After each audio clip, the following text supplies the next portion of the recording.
Hello students, आज हम लोग देखने वाले स्ट्रेट लाइन के प्रीवियस ईयर्स क्वेश्चन 2019 में आए हुए क्वेश्चंस देखेंगे हम लोग। ठीक है, ये जो चैप्टर है स्ट्रेट लाइन ये है क्लास 11 का। चलो बढ़ते हैं हम फर्स्ट क्वेश्चन के साथ में। पहले क्वेश्चन में हमें बोला गया है कि एक ट्राइंगल है, ट्राइंगल ए बी सी, जिसके वर्टाइसेस हमें गिवन है।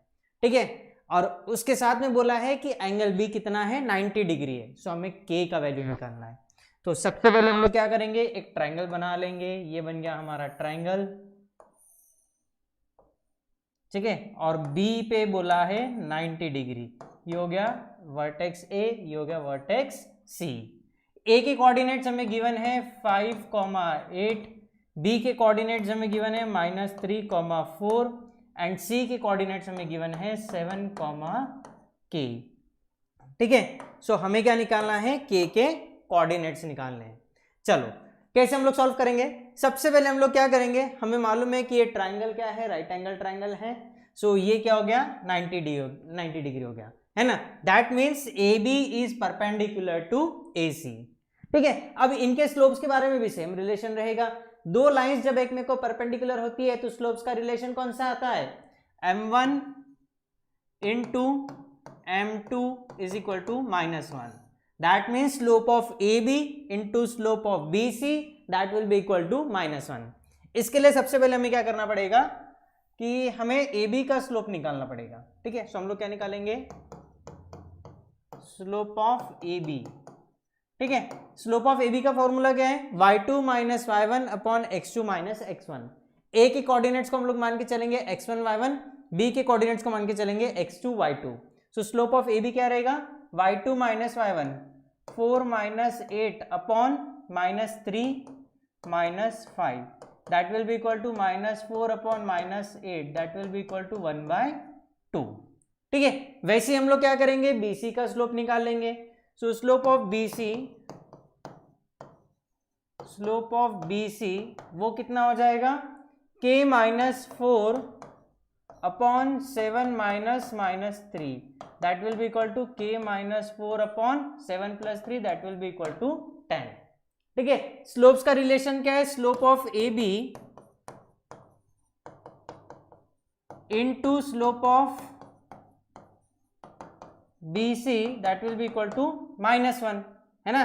सो therefore 1/2 into k -4 upon 10 is equal to -1। ठीक है, सो ये कितना हो जाएगा, 2 × 10 20, और ये 20 राइट हैंड साइड में गया तो क्या हो जाएगा, -1 को मल्टीप्लाई हो जाएगा। सो ये क्या बन जाएगा, therefore k -4 is equal to -20। ठीक है, -4 को राइट हैंड साइड में लेके जाएंगे, सो क्या बन जाएगा, k इज इक्वल टू -16। सो k का वैल्यू कितना आ गया, -16। So correct answer is D. ठीक है, चलो बढ़ते हैं नेक्स्ट क्वेश्चन के लिए। PQR are the vertices of triangle PQR, then the equation of median through the vertex R is। सबसे पहले हम लोग क्या करेंगे, एक ट्राइंगल बना लेंगे। ठीक है, ये हो गया हमारा क्या, ट्राइंगल PQR। ठीक है, अब हमें क्या करना है कि R से एक मीडियन ड्रॉ करना है। ठीक है, हमेशा जो मीडियन जाता है वो R से लेके उसके अपोजिट साइड पे जाएगा, एंड मीडियन क्या करेगा, ये जो अपोजिट साइड है उसको 2 इक्वल पार्ट में डिवाइड कर देगा। समझ में आ गया है। सो मान के चलते हैं ये पॉइंट हमारा है PQRS। ठीक है, पॉइंट कौन सा है, S है। P के कोऑर्डिनेट्स हमें गिवन है, वो कितने हैं, 2, 2। Q के कोऑर्डिनेट्स है -2, 4 एंड R के कोऑर्डिनेट्स है हमारे 3, 4। ठीक है, अब पॉइंट S ने क्या किया है, PQ को 2 इक्वल पार्ट में डिवाइड कर दिया है। सो हम लोग S के कोऑर्डिनेट्स निकाल सकते हैं। S के कोऑर्डिनेट्स हम लोग फाइंड आउट करेंगे by mid point formula. So S के कोऑर्डिनेट्स, सबसे पहले S के कोऑर्डिनेट्स क्या कह रहेंगे, 2 + -2, 2 + -2 डिवाइड बाय 2। ये हो गया X कोऑर्डिनेट। Y कोऑर्डिनेट कितना रहेगा, 2 + 4 divide by 2, 2 + 4 divide by 2। So S के कोऑर्डिनेट्स क्या हो गए, 2 - 2 0, 0 divide by 2 is 0 and 2 + 4 is 6 and 6 divide by 2 is 3। So s के कोऑर्डिनेट्स आ गए हमारे पास में 0, 3। ठीक है, अब हमें क्या करना है, इस RS का हमें इक्वेशन फाइंड आउट करना है। सो फटाक से बताओ कि हम लोग यहाँ पे कौन सा फॉर्मूला लगाएंगे, हम लोग यहाँ पे लगाएंगे 2 पॉइंट फॉर्म। ठीक है, so equation of RS, equation of RS by 2 point form. ठीक है, सो 2 पॉइंट फॉर्म हमारा क्या है, फॉर्मूला देखेंगे, y minus y1 is equal to y2 minus y1 upon x2 minus x1 into x minus x1। ये क्या हो गया, हमारा फॉर्मूला हो गया। ठीक है, अब इस फॉर्मूले में मान के चलते ये हमारा है x1, ये हो गया हमारा y1 और ये हो गया हमारा x2, y2। ठीक है, इस हिसाब से हम लोग क्या कर लेंगे, इसका इक्वेशन फाइंड आउट कर लेंगे।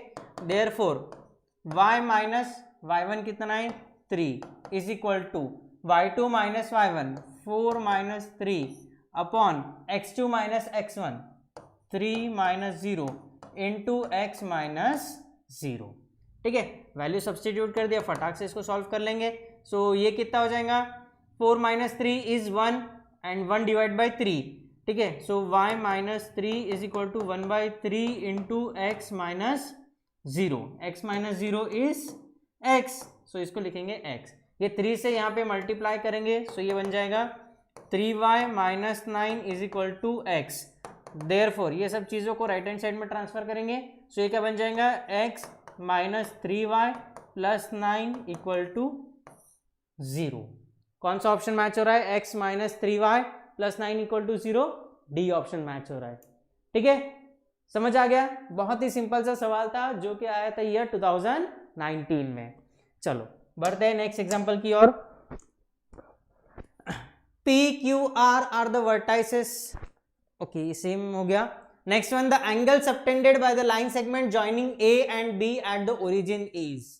ठीक है, अज्यूम करो ये दो लाइनिंग है, ये हो गया A, ये हो गया B और ये हो गया ओरिजिन। हमें क्या करना है, इन दोनों के बीच का एंगल निकालना है। ठीक है, सो एंगल निकालने का फॉर्मूला कौन सा है, हम लोग फटाक से देख लेते हैं। tan theta is equal to mod of m1 minus m2 upon 1 plus m1 into m2। ठीक है, ये फॉर्मूला हमें यूज करना है और इसमें से हमें क्या फाइंड आउट करना है, वैल्यू ऑफ थीटा। तो सबसे पहले हम लोग क्या करेंगे, OA का स्लोप निकाल लेंगे, फिर उसके बाद में OB का स्लोप निकाल लेंगे। So slope of OA that will be equal to y by x, so ये हो जाएगा √3। ठीक है, फिर स्लोप ये हो गया, that means value of m1। ठीक है, फिर उसके बाद में निकालेंगे slope of OB that will be equal to 1 by √3, ये वैल्यू हो गया किसका, m2 का। अब ये m1 एंड m2 की वैल्यूज हम लोग क्या करेंगे, इक्वेशन में पुट करेंगे। So therefore tan theta is equal to mod of m1 minus m2, so √3 minus 1 by √3 upon 1 plus √3 multiplied by 1 upon √3। ठीक है, अब इसको सिंप्लीफाई करेंगे, न्यूमरेटर को सिंप्लीफाई करेंगे क्रॉस मल्टीप्लीकेशन करके। सो ये बन जाएगा mod of √3 multiplied by √3 that will be equal to 3 minus 1 into 1 upon √3 upon 1 plus ये √3 कैंसिल हो जाएगा, सो ये बन जाएगा 1। So that will be equal to mod of 3 minus 1 is 2 upon √3 into ये क्या हो गया, 1 by 2। So 2 cancel, that will be equal to 1 by √3। ठीक है, अब tan थीटा का वैल्यू कितना आ रहा, 1 बाय √3 आ रहा। दैट मीन्स थीटा कितना हो गया, 30 degree, and 30 degree will be 30 degree मतलब कितना हो गया, π/6। So correct answer is B, π/6। ठीक है, सो यही 3 सवाल थे जो 2019 के साल में पूछे गए थे। ठीक है, सो नेक्स्ट लेक्चर में हम लोग देखेंगे 2020 के क्वेश्चंस। ओके।